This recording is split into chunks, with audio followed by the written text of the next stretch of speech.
สาวโอพยพหลบภัยน้ำตาทุกคนหลั่งไหลเมื่อได้ไกลพัดบ้านเมืองมาเมื่อได้มาเห็นบ่เว้นจะหลั่งน้ำตาสงสารแสนเวทนาอพยพมานี้ไกลเมืองบ้านต้องจำใจจากอาภาคจากนี้ย้อนศัตรูฮาวีจึงได้หนีพัดถิ่นสถานมาอยู่อาศัยหลบภัยอยู่ทางเวียงจันทน์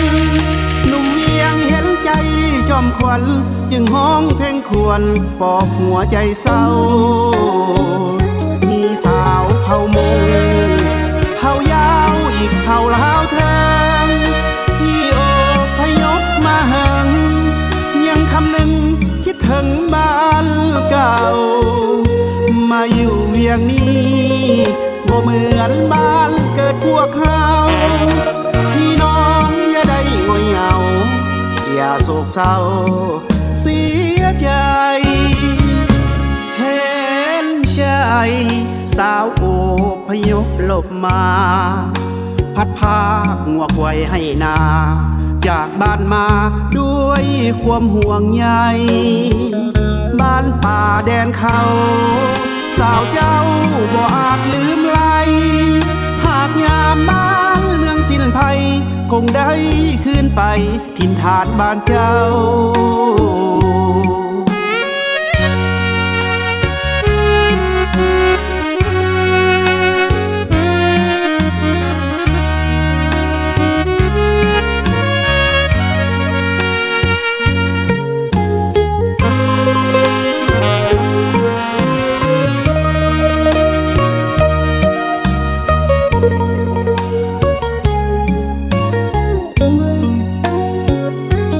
สาวเผ่ามง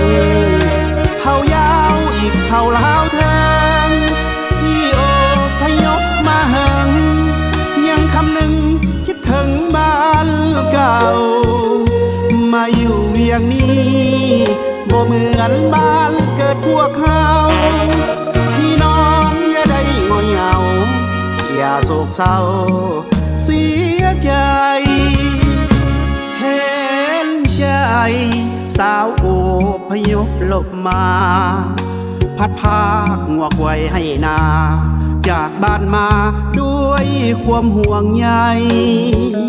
บ้านป่าแดนเขาสาวเจ้าบ่อาจลืมไหลหากยามบ้านเมืองสิ้นภัยคงได้คืนไปถิ่นฐานบ้านเจ้า